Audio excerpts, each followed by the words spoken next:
vibrant city, what do you see? And when you look at Newport News, what do you see?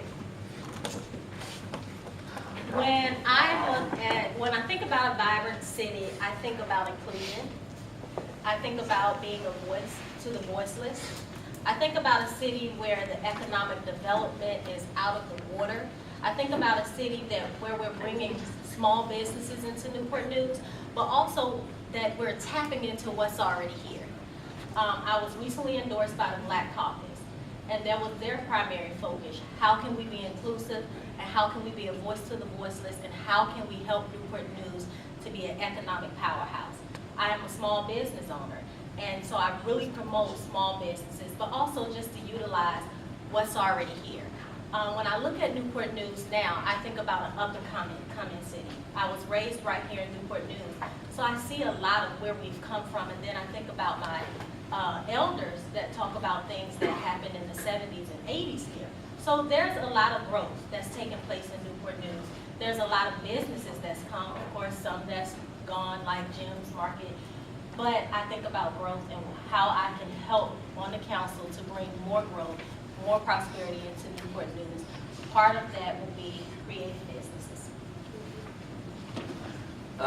For me, when I think of, a strong city, what I think of the city is it's safe, it's a strong education system, a city that has a lot of potential in it, a city that can actually kind of bring all the people together. The idea is one city. It's a mantra that I think Newport News has taken place in, but needs to take more of. We can be one city. We're not just north, central, south. We're all three together. We are one city, and that's one thing that has not been championed enough. I need to see more promotion of small business, more promotion of kind of the police and teachers. I need some more promotion of that. You see what Richmond, cities similar to us, Richmond, Norfolk have done in their urban areas to help growth in their communities. And I don't know why we can't do that here in Newport News. I know money is always the big issue, but they're using ways to use their tax dollars. And part of the idea for us is our budget is way too bloated and needs to be trimmed a lot. And I feel like that's one of the things that needs to be kind of looked at, and how we're going to better use the money that is here in Newport News already, and it's just not being used efficiently. What I see here in Newport News is a city with a lot of possibilities, a lot of great things. It's a city I love. There are a lot of people here, and there are a lot of people that have a lot of passion for the city, but there's nobody here that loves Newport News more than I do. I really enjoy what the city does. And this is something that I feel that is need to be driven home more and more. There's a lot of opportunities we have here in the city that can make it better, and we just need to keep pushing forward in that way, looking ahead, not behind. All right, so regarding what do I see a vibrant, healthy city, I said Norfolk. I don't know how often y'all are going over to Norfolk and seeing what they've done.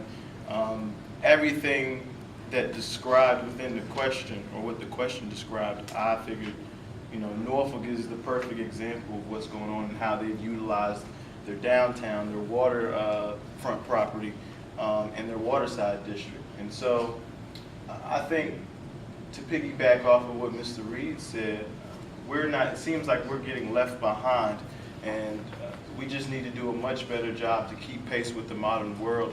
And regarding Newport News, everybody will say we have the most potential in the world, but at some point people get tired of hearing that you have potential, you have potential. What are we doing to actually capitalize on this potential?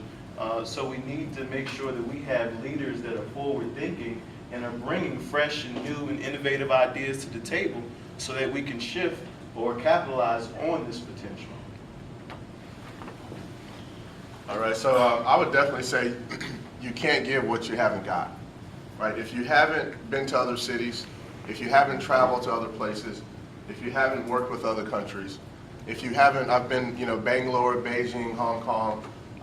I've worked with companies all throughout North America. BC Hydro up in Vancouver. I've worked in, you name it. I've probably been there at some point. I've worked with Germany. I used to work with the F-135 Joint Strike Fighter. I've worked in Connecticut, lived in Charlotte for a few years. When I left in 2001, I was like this young lady over here. I'm like, I'm getting out of here. I went to Virginia Tech and graduated. I worked up in DC. But through all those travels, all those places that I've been, I actually found out that this is my home, and this is the place that I want to be. And so I have a great benchmark that I can use to determine whether we're moving forward or moving behind. You know, if you go to San Diego, you can see how they built their city, or Kansas City. They had Google come in and they did all these great Wi-Fi projects, and now the city is well connected through Wi-Fi and internet. You know, if you look at Charlotte, they're adopting the smart city, which is another one of my initiatives where you can actually operate and maintain and manage your city through your smartphone. Now, these are very real possibilities. It's not pie in the sky. I'm not creating this. This isn't an experiment. It's very much doable. But you have to have the vision. And you have to have the experience, and you have to have had some travel that allows you to have that vision. And so you really can't give what you haven't got. I've been fortunate and blessed to work with some of the great companies and to travel, but I'm back here because this city can be every bit as good or better than any city I've ever been to. And I truly believe that, and I know that I'm the person that can do it if you elect me as mayor. I want to do that. I believe in this city. This city's given me a whole lot. I just want to give it back. That's all I want to do. So I hope you'll look for me on May 1st. Thank you for having me. I really appreciate it. And I don't know if that's my farewell speech, but it felt like it.